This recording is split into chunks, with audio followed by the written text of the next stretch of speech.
welcome to Technique Talk here on the Technique Lab YouTube page. We want to thank you for joining us and to join in the conversation about Budapest 2023, the World Championships in athletics going on over there in Budapest, Hungary. I'm David Riley, your host for today's program, and of course, we're coming to you from Jamaica. Yes, so here it is. We're on day one, end of day one of the competition, and boy, oh boy, what a day it was. So many things happening today. Lots of, I would say, disappointments for Team Jamaica. Some disappointments there in the shot put for men, with Virginia Campbell not making it into the top 8 of the shot put. We're really looking forward for him to do some really good things there, but of course it wasn't to be. And of course, Virginia, his first World Championships, has gained a lot of experience. Now, next year is Paris, the Olympics. I'm sure he'll be better for next year. So not a waste there for that particular foray for him. His first international senior competition, Virginia Campbell. Of course, there's also some drama in the mixed relay, and the mixed relay always seemed to present quite a bit of drama for us. We won the silver medal back in 2019. That was in Doha, and of course that team ran very well, relatively strong team, and that team came in with the medals. I don't recall us winning any other medals since then. We've been struggling with this particular relay, not in a way seeming like we are going after it as a medal. Of course, there are lots of things that takes place behind the scene that might very well prevent the best team or the best 4 athletes from showing up. But of course, some of those things will never make it out in terms of the discussion, because there are lots of things that are taking place. Athletes become unavailable. We asked the question, why wasn't Rashid McDonald out there racing this morning for the prelims when he was selected for the mixed relay? Of course, those answers we hope to get at some point in the future, but of course we noticed that he didn't actually lace up his spikes and show up to help us on this quest to win some medals and score some points on the points table there in Budapest. So of course, lots of drama. Of course, their second leg with Natalia Gould, she was somewhat obstructed, not to an extent for her to have, for the Jamaicans to have won a protest that was filed, not material enough, an obstruction as ruled by the officials there, that it wasn't substantive enough.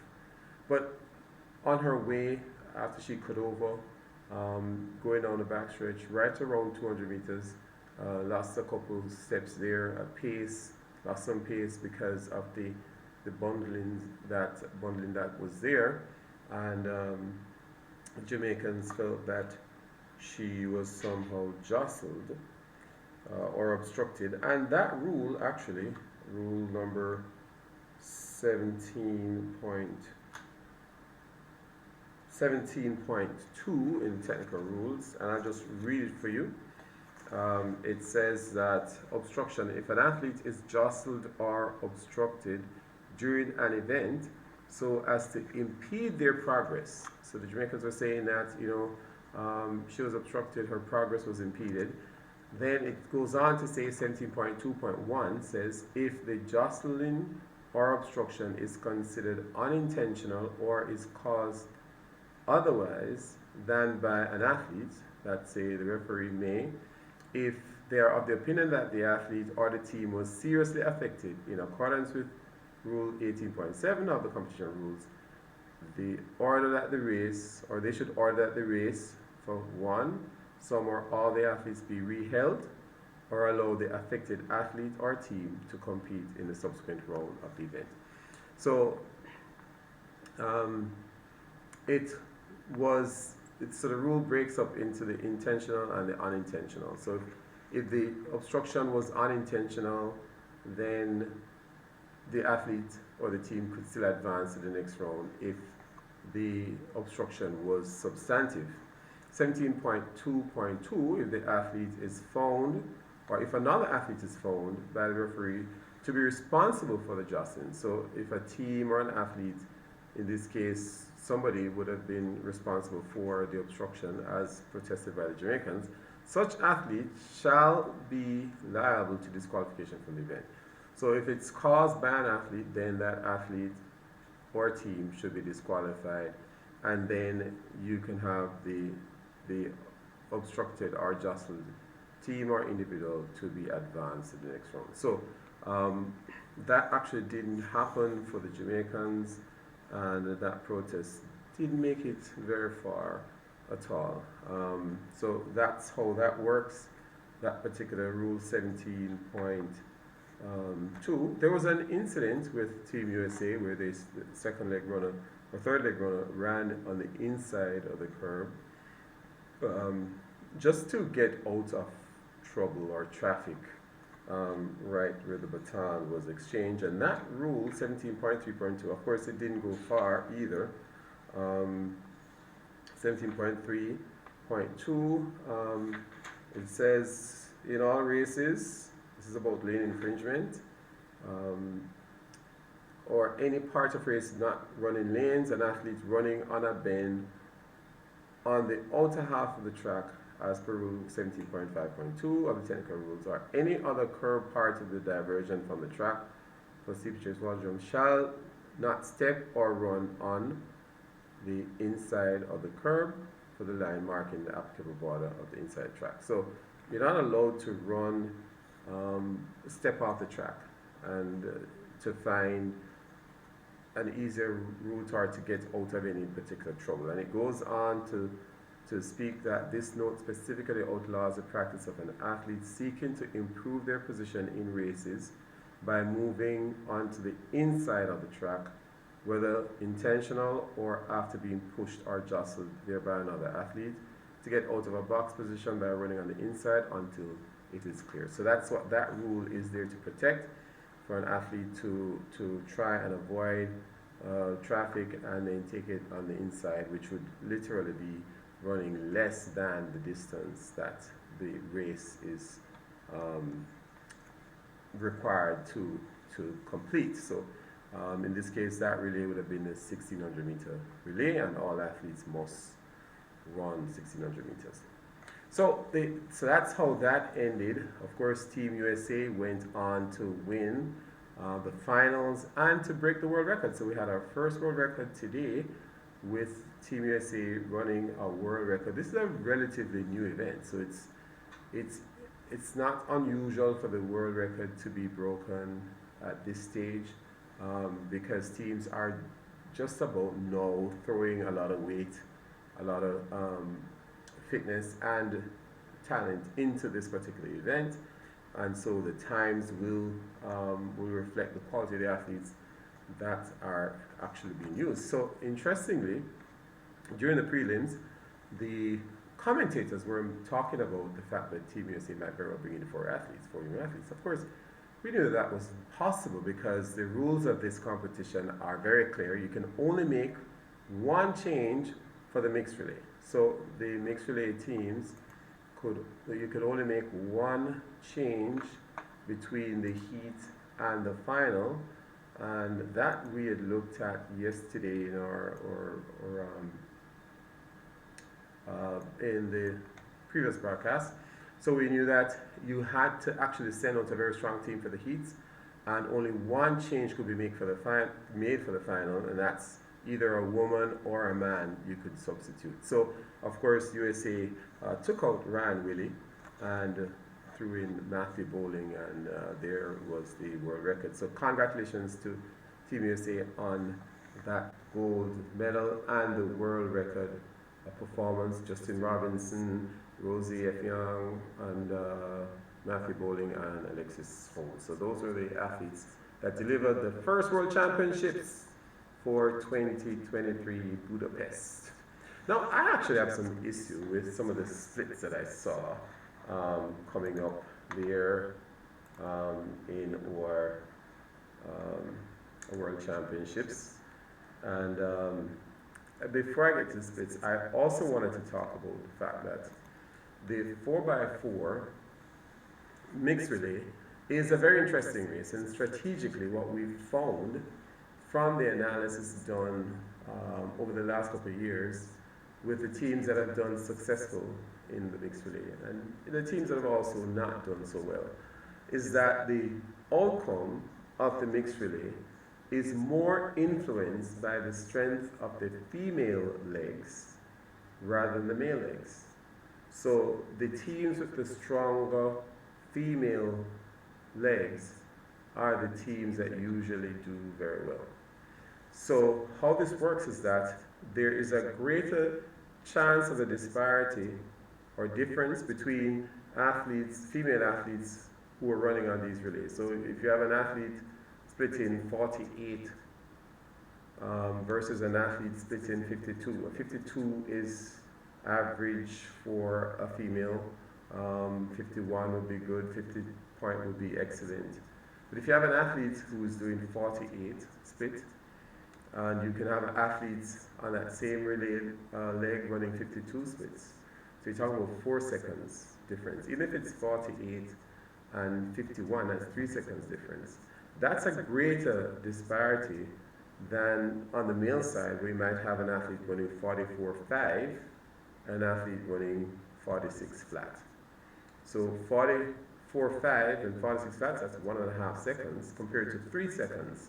So you can have a 3-second gap on the female side. You do that twice because it's 2 legs, that's 6 seconds. So that's the difference between running 3:10 and 3:60.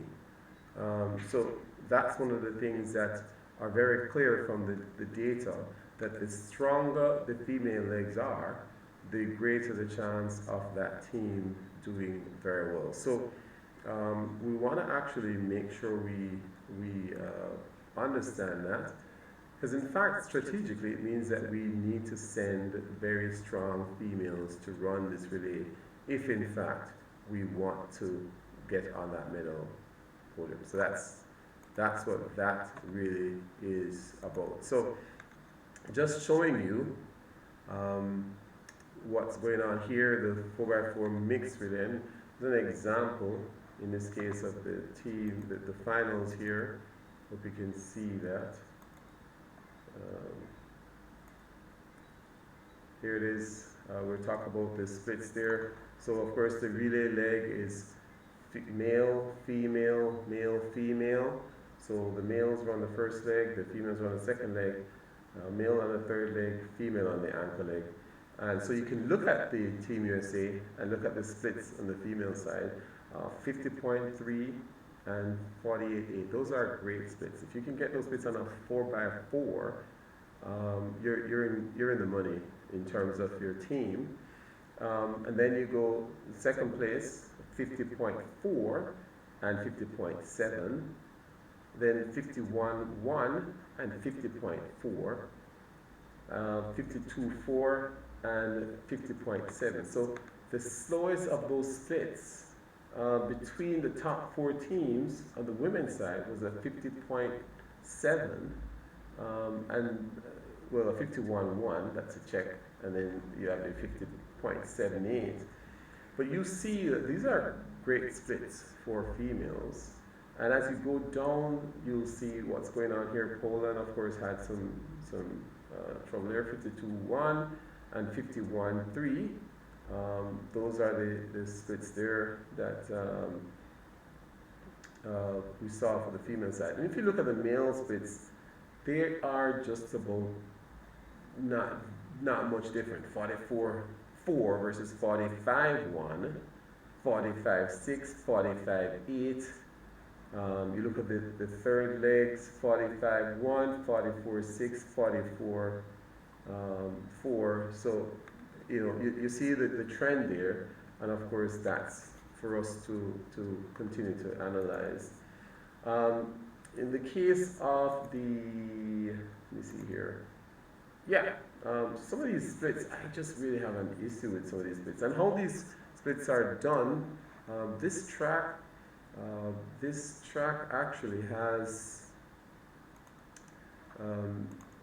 it's digitized, so to speak. So the baton that they're running with has a chip in it, and that chip is detected as it goes around the track, and the track has been digitized using cameras that I think they've placed them every 50 meters around the track. So based on the design of the stadium, they can actually mount these in the roof of the stadium, and they've literally mapped the track digitally, each lane, and pretty much supposedly replicated the markings on the track.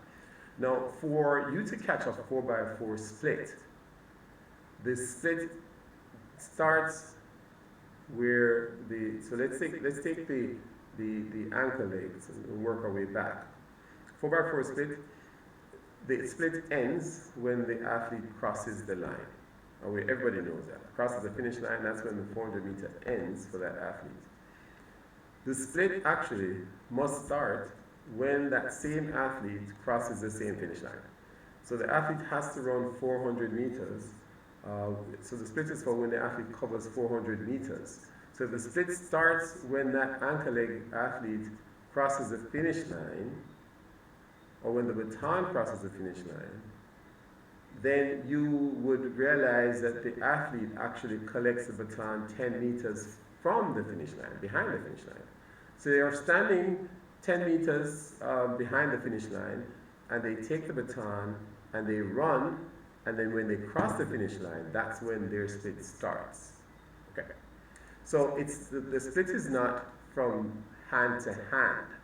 The split is from crossing in this case, the finish line for the ankle leg to when the baton comes around to the finish line. That's the ankle. So it means that every leg has to be from where the athlete runs 400 meters. So for the first leg, let's go back to the first leg now. The first leg athlete, the baton literally has to pass the middle of the zone after it is exchanged for the 400 meters to be completed for that leg. So in fact, technically, the incoming runner split is affected partially by the pace at which the outgoing runner goes out. Right. So I hope that's kind of clear. So the point I'm making is that unless you can see exactly that line where they cross the zone or cross that 400 meters for that leg, you can't take a split. So you can't be at the 200-meter mark and catch splits for 4x4. You literally have to be right there at the finish line to see when the athlete crosses that mark in that lane for you to then know what the splits are. Now, I have an issue with this technology because I don't think that it is actually catching the split at the exact point. I think the splits are somehow being caught somewhere else. It's new technology, and I've tested it actually using my own watch, and the splits just aren't the same. But we will go with some of them. I mean, it's day one, and we'll take that for what it is, and we will, hopefully as they work it through, those splits will be much better. They're not as bad as in previous championships, and you'd think that the fact that it's coming from World Athletics that it's believable, but it's technology that they're trying, and so they're relying on their technology partners to bring this type of statistics to the event so that it makes the sport more meaningful.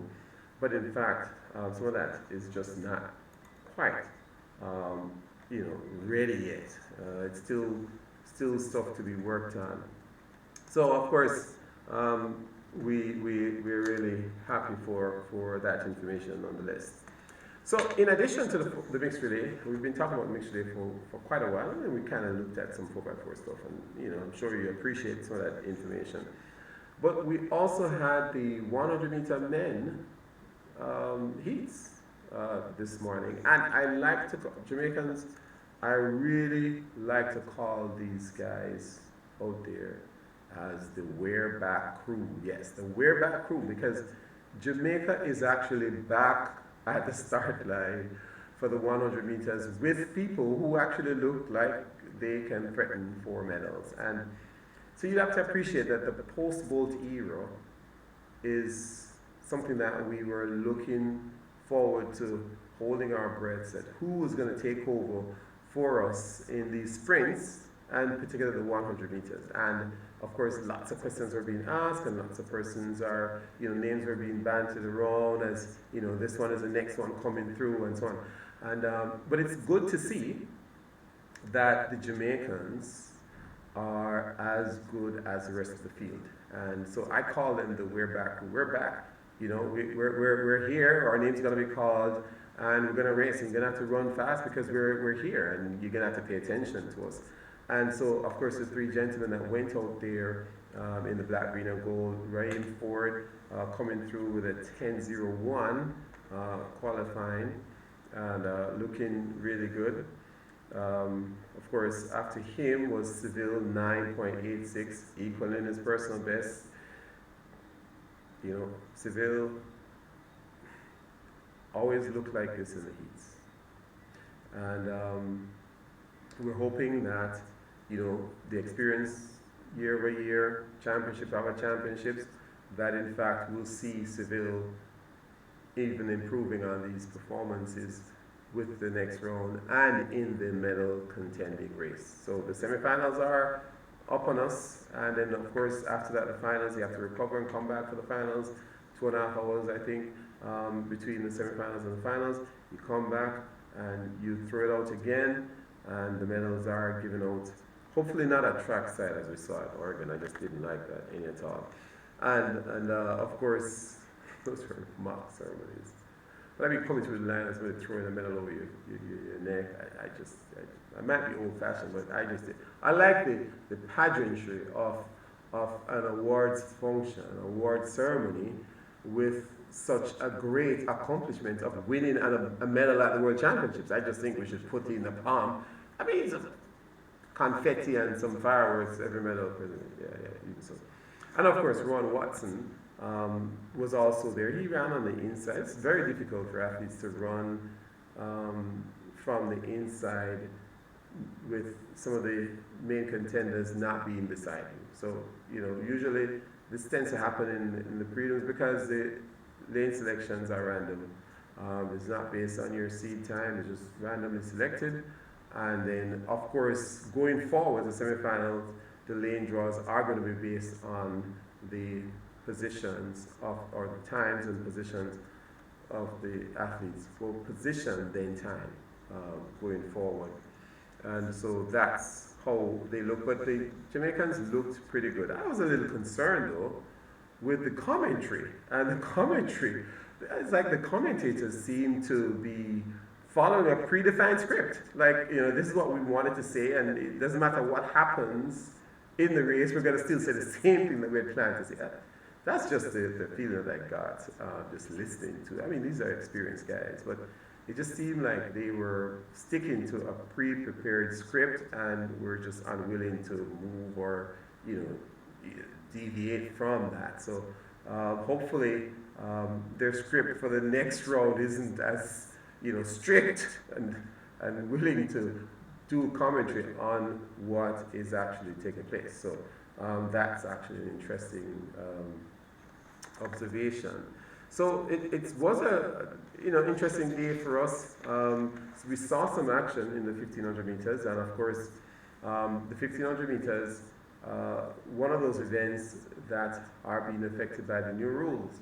And I must say that I don't have a major issue with the new rule. The new rule has to do with how you advance to the next round in the middle and long distance races. And what they're trying to fix was that in the previous situation where it was by place and then time, so it would be like top 3 or top 4 plus the next 6 best losers or 6 best by time. What would happen is that most of those time qualifiers would come from the last heat. So the people who are running in the last heat would have the benefit of knowing all the times of the previous races, and they could literally run and beat all the people who ran before. And of course, if you ran in heat 1, you can't do anything about it after that. When heat 5 comes around and 5 guys just run past your time because they have the benefit of knowing what your time was, so they can actually beat it. And so that's the issue that World Athletics was trying to solve by saying, okay, you know what? It's kind of unfair to the guys in the early heats, right? See that we're doing this thing random. It's unfair to the guys who are in the early heats and the girls as well, in having people in the last heat always tend to beat their times. So let's move away from the time qualifier and move to place. So we're going to randomly select it. We're going to seed the heats. And so, the first 5 that come through the line, don't matter your time, those are the people we're going to go through. So it's kind of solving one problem. And I'm not sure if it has created much of another problem. And, you just need to come into the event with the proper time. If we can argue that maybe the seeding of the various heats were not as they should have been done, so maybe you have too many people of quality in one heat, and that's a different argument. That's something that needs to be fixed by the technical delegate, but I'm not sure if that's the case here. So I am actually, wanting to see more competitions run with this particular modification to the rule before I am, prepared to say, this rule just doesn't make any sense. But I mean, it's solving a big problem. And if you run middle and long distance and you're in heat 5, you're at an advantage over the person in heat 1. And so now with the place qualifiers, none of that is the case. They've removed that altogether. Of course, today we had the triple jump qualifiers, and boy, oh boy, aren't we happy to see Jaden Hibbert. Jaden Hibbert is about to do, or trying to do, what no Jamaican male has ever done. We've won medals on the female side in triple jump. Tricia K. Smith won a gold medal in the triple jump for us years ago.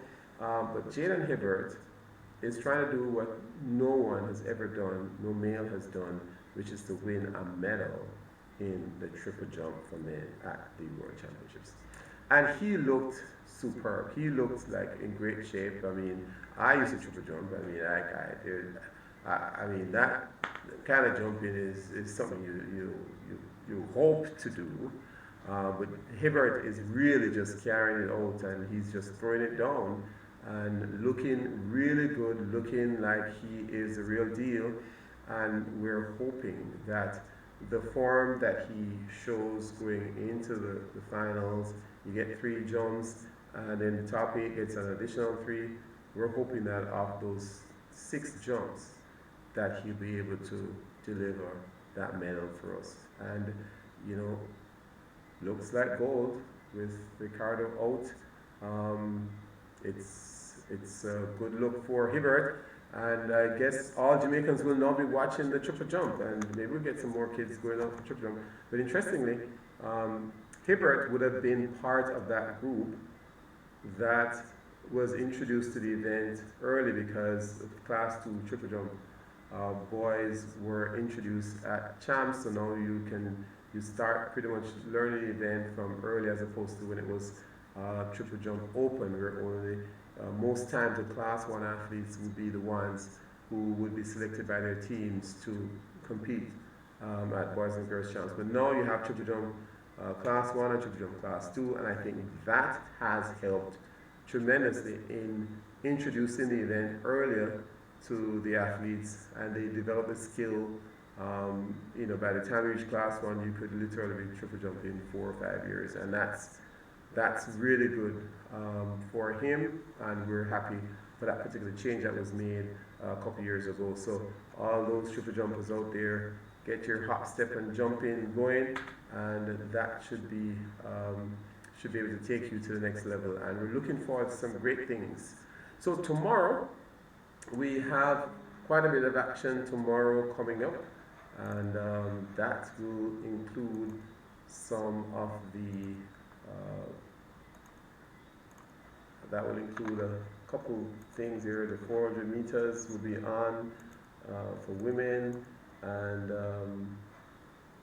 quite a bit of action. We're looking forward to some good racing by our athletes tomorrow, and of course we are expecting some great results coming up. Day 2 action, we have the discus throw qualification for women, 400-meter heats. Those are on. Let me just get this for you here.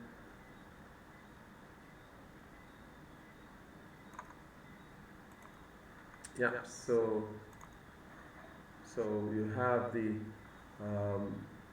discus throw women qualification, the 400-meter heats for women, then of course the 400-meter heats for men, and then of course the high jump qualification comes up, and the 400-meter hurdles heats come up tomorrow, and the 100-meter heats for women will be there in the morning, and in the afternoon of course we end with the 100-meter men's finals, so that should be interesting. Akila Smith, actually, I don't know why I didn't mention that. Akila Smith in the long jump for women on her last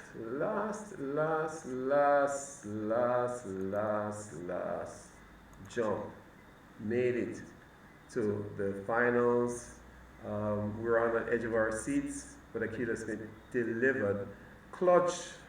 She's been in so many of these situations, so I'm sure she didn't break a sweat in this case. But of course, Akila Smith, don't make us so nervous again.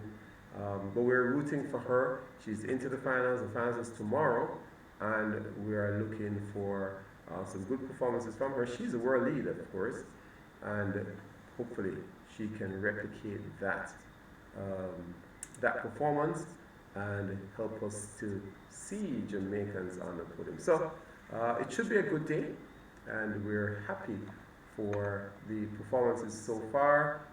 Lessons learned from some, and I'm sure the team is gonna bounce back and do what they have the potential to do, and we're still looking forward to some great things. So until tomorrow, thank you for joining us here on Technique Talk, and we look to see you another time. Take care and enjoy the championships so far. All the best.